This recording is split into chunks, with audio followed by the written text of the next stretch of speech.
నమస్కారం. సభ ముందున్న పెద్దలకు నమస్కారం. ఈ పుస్తకం గురించి నిన్నంతా బహుశా కవులైతే చదివి వదిలేస్తారు, విమర్శకులు ఖచ్చితంగా ఈ పుస్తకంలో ఏం లోపాలు ఉన్నాయో మాత్రమే గమనిస్తారు. బహుశా విమర్శలోకంలో ఉన్న నేను ఈ పుస్తకంలో ప్రతి అక్షరాన్ని చదివాను. నాకు చివరిగా అనిపించింది ఏమంటే 33వ కవితలో ఒక మాట చెప్తాడు. అధికారుల సమావేశం అంటే నేను అక్కడికి వెళ్ళాను. అక్కడే మరి గుంటనక్కలు, మొసళ్ళు, తోడేళ్ళు కనిపిస్తున్నాయేమంటాడు. నిజంగా వ్యవస్థని ఇంత గాఢతగా ప్రశ్నిస్తున్నప్పుడు ఈ సమాజం ఏం చేస్తూ ఉంది? లోసారి సుధాకర్ ఈయన గురించి చెప్తూ దాదాపు ఒక అరగంట మాట్లాడాడు. ఆయన ఉద్యోగ జీవితంలో ముక్కు సుట్టితనం ఎంత స్ట్రైట్గా ఉంటాడో అన్నీ నాకు చాలా చెప్పాడు. నేను నా ఫీడ్బ్యాక్ ఇచ్చాడు. అది యూట్యూబ్లో కొడితే కూడా సార్ గురించి వస్తుంది. అదేమి మేము పోలీస్ ప్రొఫెషన్లో లేం కాబట్టి మాకు పెద్దగా అవసరం లేదు. కానీ విలువలతో ఎలా జీవించాలో ఈ పుస్తకంలో 4 కవితల్లో చెప్తాడు. మనిషి విలువలతో జీవించడం 4 కవితల్లో ఆ విలువలు మాత్రమే చెప్తాడు ఆయన. అవేమో చెప్తాను నేను, చిన్న వాక్యాలు అవి. మీరు మామూలుగా ఇప్పుడు ఆయన చాలా సింపుల్గా కనిపిస్తున్నట్లు మనిషి కాదు, అంతర్ముఖంగా చాలా ఆవేదనతో కూడిన మనిషి. ఈ సమాజం పట్ల ఎంత బాధ్యతగా ఉన్నాడో తెలిపే మనిషి. నేను పొగడ్తలు చెప్పడం లేదు, దానికి ఉదాహరణలు మాత్రమే చెప్తాను. ఇక్కడ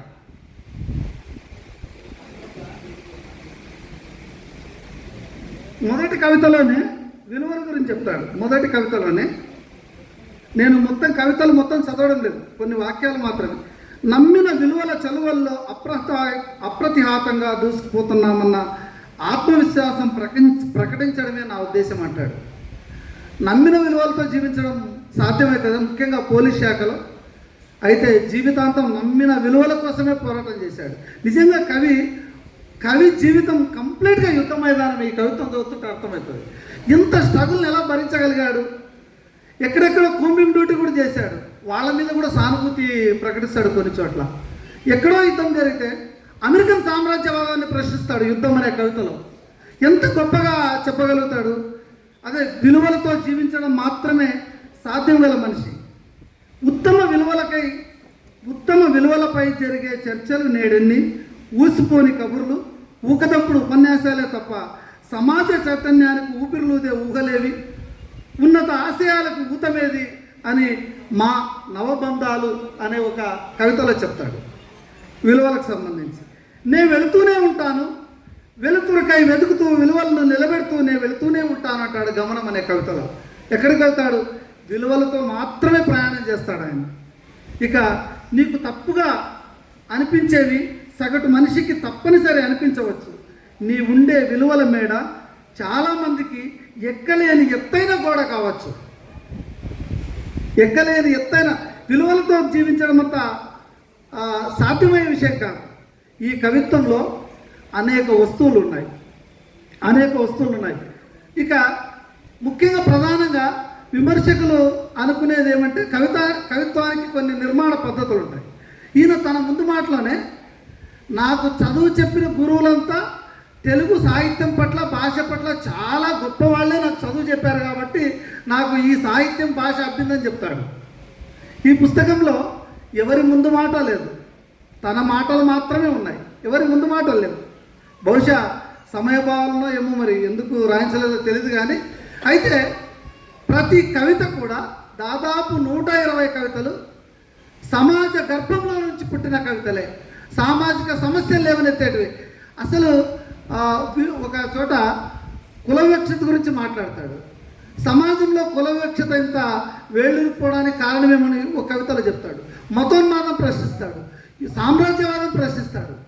నాకు మొత్తం అనిపించింది, శ్రీనివాసరెడ్డి గారు అనే ఈ కవిని, కార్ల్ మార్క్స్ని, తర్వాత చార్లెస్ డార్విన్ని, సిగ్మండ్ ఫ్రాయిడ్ని, ఈ ముగ్గురిని కలిపి ఒక రోడ్లోనే దంచితే పుట్టిన కవి అని అనిపిస్తుంది. మనిషి మనోవికార చేష్టలన్నీ చెప్తాడు చాలా కవితల్లో.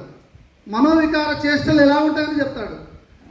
ఒక చిన్న కవిత వాక్యం, పుడమి తల్లి గర్భస్రావము అనునిత్యము మన రోడ్ల మీదనే కదా అంటాడు.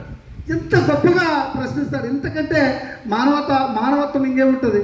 పుడమి తల్లి గర్భస్రావం, ఆయన హైదరాబాద్ ట్రాఫిక్ డీసీపీగా పనిచేసేటప్పుడు చెప్పిన విషయం. ఎవరెవరో దిక్కులేని అనాథల్ని తీసుకెళ్ళి అనాథాశ్రమాల్లో చేర్పిస్తాడు, దానికి ఒక కవిత రాస్తాడు. ఇందులో ఒక 4 కవితలు, భావకవిత్వం కూడా ఉన్నాయి. భావకవిత్వం గురించి ఇంకా మళ్ళీ నాకు 15 నిమిషాలే కాబట్టి నేను చెప్పను, కానీ వాటి లోతుల్లోకి వెళ్ళను. అయితే కవిత్వం మొత్తం కూడా ఒక ప్రత్యేకత ఉంది.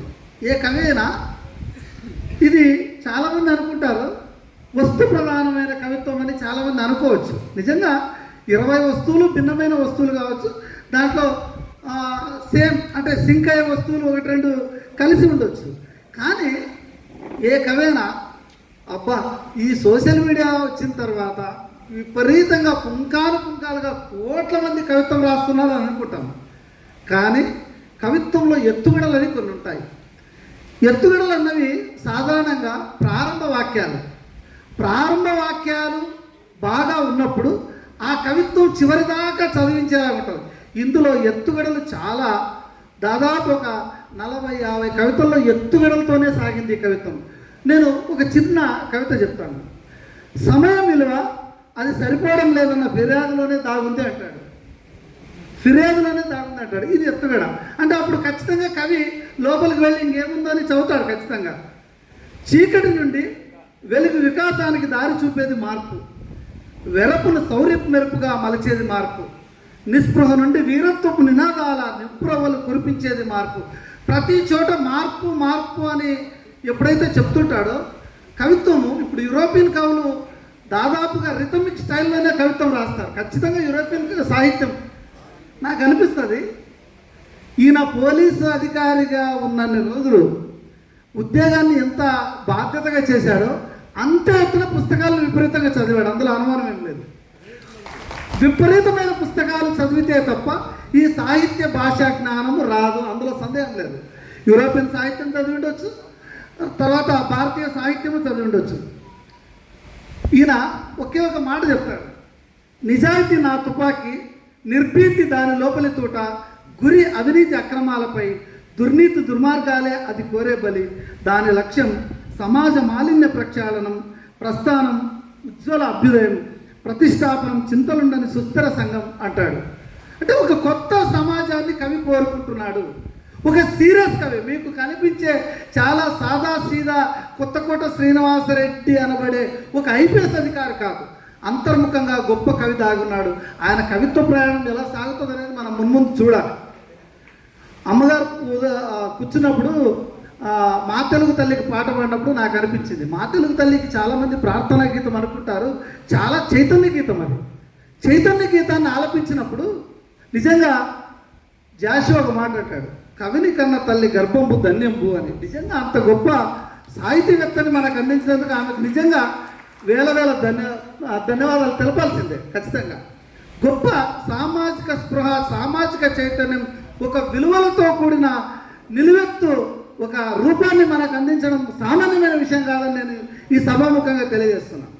అంటే ఎక్కడ ఉద్యోగ జీవితంలో కూడా ఎక్కడ కాంప్రమైజ్ కాలేదు, సాహిత్య జీవితంలో కూడా కాంప్రమైజ్ కాడు, అందులో ఎటువంటి సందేహం లేదు.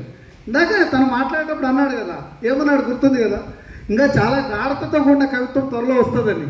బహుశా వాటికి సాహిత్యలోకం మేమంతా ఎదురు చూస్తున్నాం. చంద్రమౌళి మేడం గారు ఒక మాట చెప్తూ చాలా గొప్ప మాట చెప్పారు. కవిత్వంలో చాలా లాలిత్యం ఉంటుంది కొన్ని చోట్ల అని. నిజమే, లాలిత్యమే కాదు, తూటాలు లాంటి కవితా వాక్యాలు కూడా ఉన్నాయి.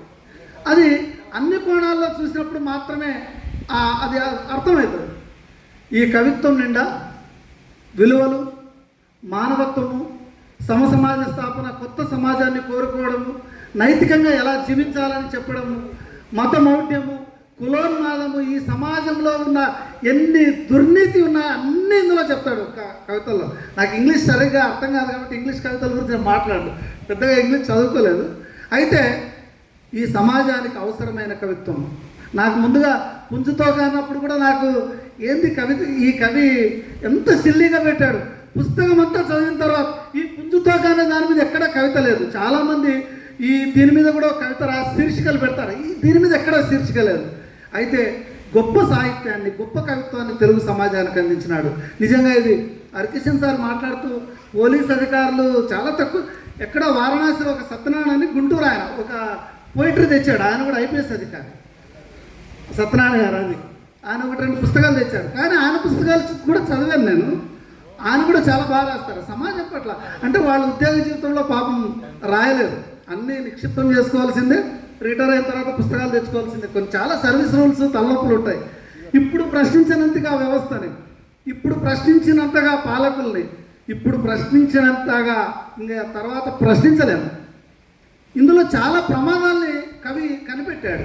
ఈ సమాజంలో ఈ సమాజం నిజంగా చెప్పాలంటే ప్రమాదంలో ఉందనే సంకేతాలు ఈ కవిత్వంలో కనపడతాయి. ఈ సమాజం ఎంత ప్రమాదంలో ఉందో కనిపెడతాడు. అది కవిత్వంలో మాత్రమే, ఇది ప్రతి అక్షరాన్ని చదివినప్పుడు మాత్రమే అర్థమవుతుంది. ఈ ప్రమాదాల నుంచి బయటికి పడే టానిక్ కూడా చెప్తాడు. బహుశా ఈ కవికి శ్రీశ్రీ గారు, చలం గారు బాగా ఇష్టం ఉన్నట్లుంది. వాళ్ళ పేరుడితో కూడా చాలా కొన్ని విషయాలు చెప్పాడు. నేను అబ్జర్వ్ చేసినట్టు మాత్రమే సార్. అయితే ఈ కవి ఇంత గొప్ప కవిగా ఆవిర్భవించడానికి కారణం ఆయన నైతికత విలువలతో జీవించడం, దీనికి తోడు నిరంతరం అధ్యయనం చేయడం వల్ల మాత్రమే సాధ్యమైందని సమాజం పట్ల ఎంతో బాధ్యతగా ఉండే శ్రీనివాసరెడ్డి గారు మరిన్ని సార్ అయిపోయిందా సార్ కవిత సంపుటాలు తీసుకురావాలని, వాటిని కూడా మేము సమీక్షించాలని కోరుకుంటూ నాకు ఈ అవకాశం ఇచ్చిన పత్యోగులయ్య గారికి హృదయపూర్వక ధన్యవాదాలు తెలియజేస్తూ, నేను ఎంతసేపైనా మాట్లాడగలను కాబట్టి అక్షరం జీర్ణించుకున్నాను సార్. Thank you sir.